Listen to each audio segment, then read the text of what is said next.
अस्सलाम और मैं हूँ आपके साथ कांचन जसवानी। इस वक्त आप मेरे हाथ में एक स्क्वायर देख रहे होंगे। स्क्वायर की बात जब भी होती है अक्सर हमारे दिमाग में मैथमेटिक्स आ जाती है, और मुझे याद है जब मैं क्लास 6-7 में थी, 6 की अगर बात करूँ तो इंटीजर्स और अलजेब्रा जब मेरे मैथमेटिक्स की किताब में आए थे तो मैं वाकई बहुत डर गई थी। लेकिन वो दौर अलग था और आज का दौर अलग है।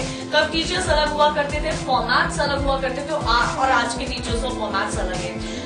मैथ्स को किस तरह फन वे में लर्न किया जाएगा ये आज इंडिया न्यूज आपको सिखाएगा, और आई एम श्योर ये बच्चों और पेरेंट्स के लिए इक्वली इम्पोर्टेंट है, ताकि पेरेंट्स अपने बच्चों के साथ बैठकर इसे देखें और उन्हें दिखाएं कि आने वाले समय में मैथ्स आप अपनी कैसे स्ट्रॉन्ग कर सकते हो, आप किस तरह इंटेलेक्ट हो सकते हो, किस तरह आप दूसरों से अलग हो सकते हो। आई एम श्योर ये सेशन आपको ये जरूर सिखाएगा। प्रति गोयल हमारे साथ मौजूद है। प्रति, वेलकम टू इंडिया न्यूज।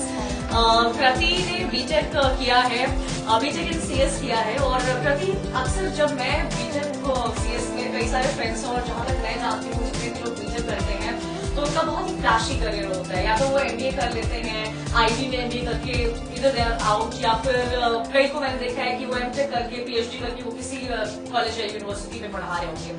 लेकिन आपने ये करियर कैसे चूज किया?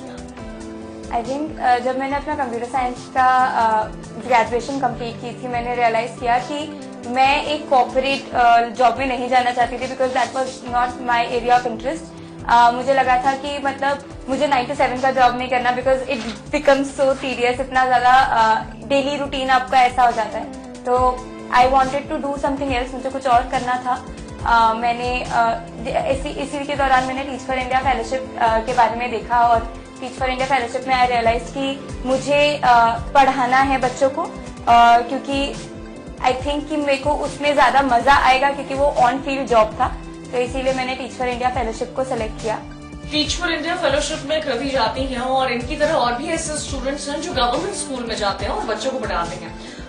कृति, गवर्नमेंट स्कूल में जाकर जब आप बच्चों से मुलाकात करती हो, आई एम श्योर वो एक डिफरेंट एक्सपीरियंस होता होगा। तब आप ग्राउंड पे जाते हो और तब आप रियलिटी के काफी क्लोज आते हो, क्योंकि हमने कई बार देखा होगा प्राइवेट स्कूल, उनके फीस स्ट्रक्चर बहुत डिफरेंट होते हैं, और कई सारे पेरेंट्स हमारी सोसाइटी में ऐसे हैं जो नहीं अफोर्ड कर पाते हैं, वो गवर्नमेंट स्कूल में अपने बच्चों को डालते हैं। लेकिन अब गवर्नमेंट स्कूल का भी स्टैंडर्ड काफी डिफरेंट हो गया है। लेकिन जब आप जाते हो और उन बच्चों से मुलाकात करते हो, आपको क्या लगता है कि एजुकेशन का सिस्टम कैसा है? आई थिंक जो हमारी नई न्यू एजुकेशन पॉलिसी भी बनी है, हमारी पॉलिसी लेवल पे बहुत सारी चीजें हैं, अच्छी हैं, और इतना बेटर हो रहा है डे बाय डे हमारा education system, and that is something कि जो हम लोगों को ऑन ग्राउंड भी हमने रियलाइज किया, और बहुत अच्छा लगता है ये देखकर। But at the same time क्योंकि बच्चे इतने हैं, इतनी ज्यादा पॉपुलेशन है, अभी हम शायद वहां नहीं पहुंचे हैं जहां हमें अभी तक पहुंच जाना चाहिए था। तो आई थिंक धीरे धीरे करके जैसे जैसे हम लोग जैसे इंटरवेंशंस करते हैं, और ऐसे करते करते हम लोग माशाल्लाह वहां तक पहुंच जाएंगे थोड़े दिनों में। तो wish you all the best for that. लेकिन अब मैं विदाउट एनी अडू मैं आपका ध्यान इस टेबल पर जाना चाहती हूँ। ये वो डिफरेंट टूल्स हैं जिससे कृति हमें ये सिखाएगी कि जब आप इंटीजर्स और या फिर अलजेब्रा का कोई भी सॉल्यूशन या कोई भी क्वेश्चन सॉल्व कर रहे होते हो तो किस तरह से सॉल्व करना चाहिए, आप अपनी नंबर पावर को कैसे बढ़ा सकते हो। तो चलो आई थिंक कृति हमें स्टार्ट करना चाहिए। सबसे पहले हम इंटीजर्स से स्टार्ट करते हैं। ठीक है।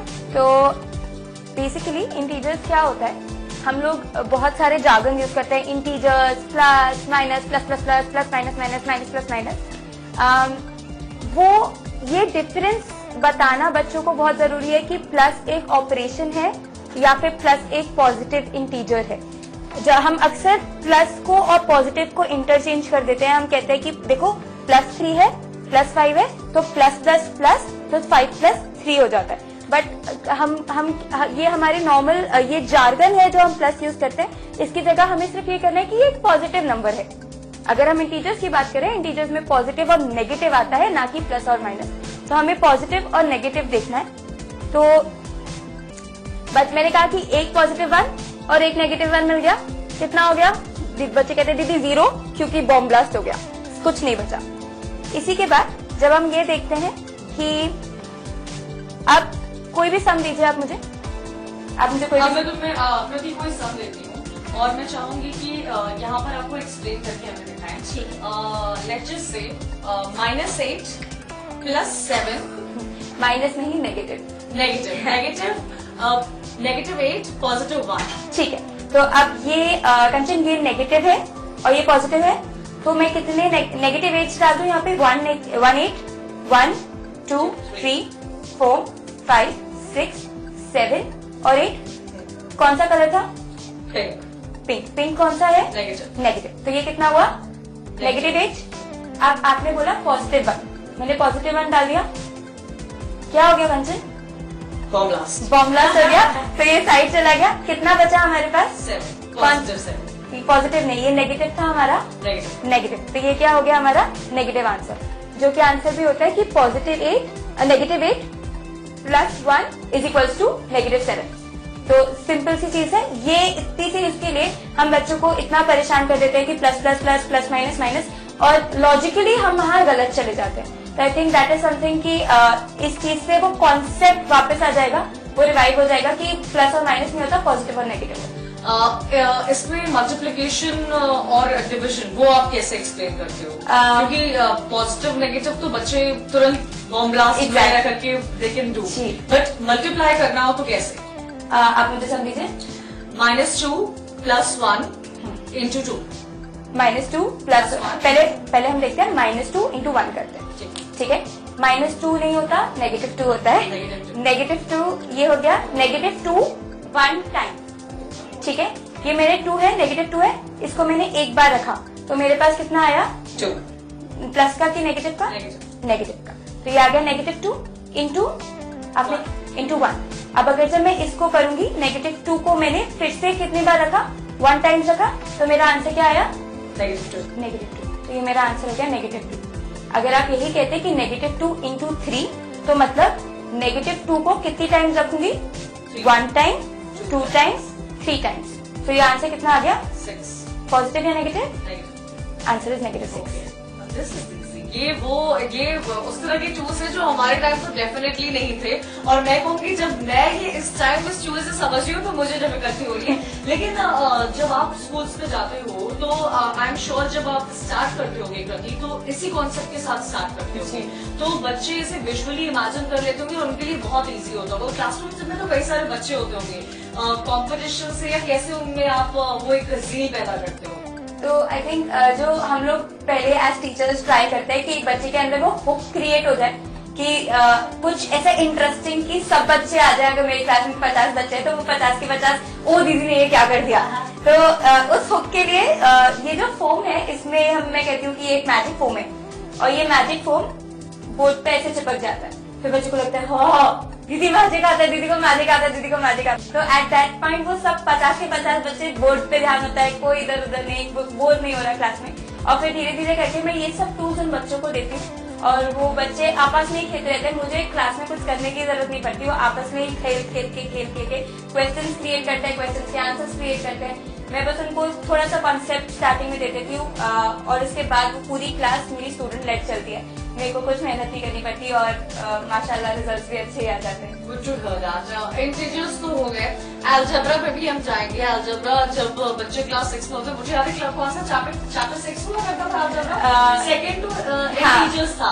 जहाँ तक मुझे याद है मेरी सीबीएसई बोर्ड में चैप्टर 6 था, और वो भी बहुत डिफिकल्ट था क्योंकि वो पहला टाइम था जब हमने a + b होल स्क्वायर के फॉर्मूलेज तैयार किए थे, a - b a² + b² पे। बट धीरे धीरे जब हमें समझ में आने लगा था तो आई एम श्योर मैथमेटिक्स बहुत इंटरेस्टिंग हो गया था। लेकिन जब अलजेब्रा से पहले मैं वो कार्ड्स देख रही हूँ, मैं इसके बारे में जानना चाहूंगी कृति, इन कार्ड से आप क्या एक्सप्लेन करते हो? तो रिसर्च कहती है कि बच्चों का मैथ्स तभी स्ट्रांग हो पाता है जब उनका नंबर सेंस स्ट्रांग है। अगर किसी भी बच्चे का नंबर सेंस स्ट्रांग होगा तो ऑटोमेटिकली उस बच्चे को मैथ्स पसंद आ जाएगी। नंबर सेंस क्रिएट करने के लिए है, तो ये बेसिकली एक फन गेम है। मैंने जैसे कि यहाँ पे 4 कार्ड्स इंट्रोड्यूस करे, और मैंने बोला कि कंचन यहाँ पे मेरे जस्ट इमेजिन कि 4-5 बच्चे बैठे और 4-5 बच्चे कह रहे हो। मैंने कहा कि इन सबको यूज करके कोई भी operation, multiplication, division, addition, subtraction, कोई भी ऑपरेशन यूज करके आपको 10 बनाना है। अगर वो छोटे ग्रेड्स में है बच्चे तो छोटे ग्रेड्स के लिए हम लोग प्लस और माइनस ही बोलते थे, क्योंकि शायद तब तक अभी तक उनके यहाँ पे मल्टीप्लिकेशन और डिविजन नहीं आता है। पर जैसे जैसे बच्चे बड़े होते जाते हैं वैसे वैसे नए नए ऑपरेशन हम ऐड कर सकते हैं। अब ये चारों कार्ड्स में उन लोगों को ये नंबर बनाना है, जिसके पास सबसे पहले आया वो चारों कार्ड्स उसके, और फिर एंड में देखते हैं कि किस बच्चे के पास ज्यादा नंबर ऑफ कार्ड्स है, तो वो बच्चा बहुत खुशी खुशी बोलता है कि दीदी मेरे पास ज्यादा कार्ड्स है। तो आई थिंक यही एक छोटा सा कॉन्सेप्ट है। ये कॉन्सेप्ट क्या है? ये जो कार्ड आप देख रहे हैं 10 है और ये 4 डिफरेंट नंबर दिए हुए हैं। तो अगर प्रति मुझे सॉल्व करना हो 9 + 3 12, 12 - 2 10, तो ये तीनों कार्ड्स मेरे। आई एम श्योर जब बच्चों को आप एक्सप्लेन करते होंगे तो जिस बच्चे के पास सबसे ज्यादा कार्ड होते होंगे वो इस बात में उसको बहुत अच्छे से समझता भी होगा। कृति, ये सारे टूल्स जो मैं इस वक्त देख रही हूँ, मैं इस टूल्स के भी बारे में जानना चाहूंगी। आपकी भाषा में क्या कहते हैं इसे? हम लोग इनको मैनिपुलेटिव्स कहलाते हैं। सर्टनली ये मैनिपुलेटिव है, भी आपको मैनिपुलेट कर सकता है। बट ये कौन बनाता है? सेंट्रल ऑपरेशनल कहाँ से? तो जब मैं अपनी फेलोशिप के फर्स्ट ईयर में थी तो मेरे एक साथी हैं अब्दुल बासित, मैं और वो साथ में अक्सर बात किया करते थे क्योंकि वो भी मैथ्स पढ़ाते थे, मैं भी मैथ्स पढ़ाती थी। हम लोगों को रियलाइज हुआ कि मैथ्स कितना बड़ा चैलेंज है, मेरी क्लास में भी, उनकी क्लास में भी, और ऑल ओवर दिल्ली हम जहाँ हमारे फ्रेंड्स पढ़ा रहे हैं। तो उनको और इसके साथ साथ मैं जिस क्लासरूम में पढ़ाती थी उसमें बहुत बच्चे थे जो कि 9th के बाद स्कूल छोड़ दिया था, और क्योंकि वो एक कंपार्टमेंट आ गई थी और ओपन से नहीं करना चाहते थे तो उन लोगों ने स्कूल छोड़ दिया था। तो उन लोगों को, और उनके पास अभी कुछ काम करने के लिए नहीं था, तो उन लोगों को एम्प्लॉयमेंट प्रोवाइड करने के लिए मैंने ये प्रोजेक्ट, मैंने और अब्दुल बासित ने मिलकर ये प्रोजेक्ट बनाया, जिसमें वो बच्चे जो 9th ग्रेड, क्योंकि उनका क्राफ्ट की तरफ बहुत इंटरेस्ट है, आर्ट की तरफ बहुत इंटरेस्ट है, तो वो बच्चे, उन बच्चों ने मिलकर ये टूल्स बनाए। बेसिकली हम लोगों ने उनको एक सैलरी पे की, मंथली सैलरी, और उसके बदले में उन लोगों ने ये टूल्स बनाए जिसमें उनको बहुत मजा भी आता था। और फिर धीरे धीरे करके यही लोग हैं जो कि और टूल्स बनाते जा रहे हैं और मुझे आके कहते हैं दीदी ये वाला ऐसे बनाते, दीदी ये वाला ऐसे बनाते। तो ये बेसिकली ये लड़कियां हैं, 9th ड्रॉप आउट गर्ल्स हैं जो कि कम्युनिटी से आती हैं। तो ये एक तरह से वुमेन एम्पावरमेंट को भी प्रमोट कर रहे हो आप कृति? जी, वी ट्राइंग टू, हम लोग सस्टेनेबिलिटी क्रिएट कर रहे हैं विद इन द कम्युनिटी, ताकि कम्युनिटी के लोग ही कम्युनिटी के बच्चों को पढ़ा पाए, और वो इलिटरेसी का रेट कम होता जाएगा धीरे धीरे करके। Something that our Indian government is also trying to do, कि एक वोकेशनल ट्रेनिंग हम उन बच्चियों को दे रहे हैं, एक एंटरप्रेन्योरशिप के लिए स्किल सिखा रहे हैं, उन्हें स्किल डेवलपमेंट कर रहे हैं। तो कई ऐसी महिलाएं आपने देखी होंगी जो अक्सर, हम अपनी सोसाइटी की अगर बात करें, जो हमारे घरों में आती हैं, हमारी हेल्प के लिए आती हैं, उन तमाम महिलाओं के लिए ये भी एक अच्छा ऑप्शन है। बट क्या उनकी ट्रेनिंग आप प्रोवाइड कराते हैं कृति? हाँ जी। क्योंकि मुझे नहीं लगता है कि वो इतने ट्रेन होते होंगे या उन्होंने इतनी एजुकेशन, या कोई भी हो, इनिशियली तो कोई भी इतना ट्रेन नहीं होता है कि वो अपने आप ही सारे टूल्स मैनेज कर पाए। तो उनकी ट्रेनिंग कौन आप देखते हैं? हाँ, तो हम लोगों की टीम है 4 लोगों की, हम लोग मिलके, हम चारों फेलोज हैं, हम चारों मिलके उनको ये सिखाते हैं कि ये तो बेसिकली कैसे बनाना है वो खुद डिसाइड करते हैं, क्योंकि वो क्राफ्ट के एक्सपर्ट्स हैं, हम लोग नहीं है। बट क्या बनाना है वो उसके लिए हम उनको हेल्प करते हैं कि ये स्क्वायर्स बनाने हैं, और फिर हम उनको भी सिखाते हैं कि कैसे बनाया जाता है, तो ताकि उन लोगों को भी कॉन्सेप्चुअल क्लैरिटी हो जाए और वो मैथ्स के अराउंड उनको भी प्यार हो जाए। तो इसीलिए हम लोग त्रिकोण को, जो कि हमारे प्रोजेक्ट का नाम है, हम उससे लव फॉर लर्निंग क्रिएट करने की कोशिश कर रहे हैं, बच्चों के अंदर भी और कम्युनिटी मेंबर्स के अंदर भी। कृति, त्रिकोण का आपने जिक्र किया, अभी तो मेरे ख्याल से आप दिल्ली में ही ऑपरेशनल है जी, बट आपके आगे की फ्यूचर प्लान्स क्या हैं? आई एम श्योर जब आप गवर्नमेंट स्कूल में जाते होंगे तो बच्चों से एक अटैचमेंट जरूर डेवलप करता होगा, but on the same point अगर रियलिटी की बात की जाए और प्रैक्टिकलिटी की बात की जाए तो ये इजी नहीं होता है किसी के भी लिए कि वो हर बच्चे तक पहुंच पाए। तो आपके प्लान्स क्या है? क्या आप सोचते हो, क्योंकि ये काफी इंटरेस्टिंग और फन लर्निंग वे है, तो क्या आप सोचते हो कि क्योंकि ये जरूरत है, हर बच्चे तक पहुंचने की एक जरूरत है, आने वाले समय में आप इसे और एक्सपैंड करोगे? हाँ, तो अभी हम लोग, क्योंकि हमारी फेलोशिप चल रही है, आफ्टर फेलोशिप हम लोग प्लान कर रहे हैं कि हम इसको एक ऑर्गेनाइजेशन पे लेके जाएं, और इसके साथ साथ आई थिंक हम लोग एक ऐप भी डेवलप करेंगे जहाँ पे हम लोग ये सब चीजें, ये टूल्स सेल भी कर सकते हैं, और एट द सेम टाइम हम लोग वहाँ पे वो स्ट्रैटेजीज भी बता सकते हैं जिसके थ्रू हम इन टूल्स को यूज करके बच्चों को पढ़ा पाएंगे। चल रही है, आफ्टर फेलोशिप हम लोग प्लान कर रहे हैं कि हम इसको एक ऑर्गेनाइजेशन पे लेके जाएं, और इसके साथ साथ आई थिंक हम लोग एक ऐप भी डेवलप करेंगे जहाँ पे हम लोग ये सब चीजें, ये टूल्स सेल भी कर सकते हैं, और एट द सेम टाइम हम लोग वहाँ पे वो स्ट्रैटेजीज भी बता सकते हैं जिसके थ्रू हम इन टूल्स को यूज करके बच्चों को पढ़ा पाएंगे।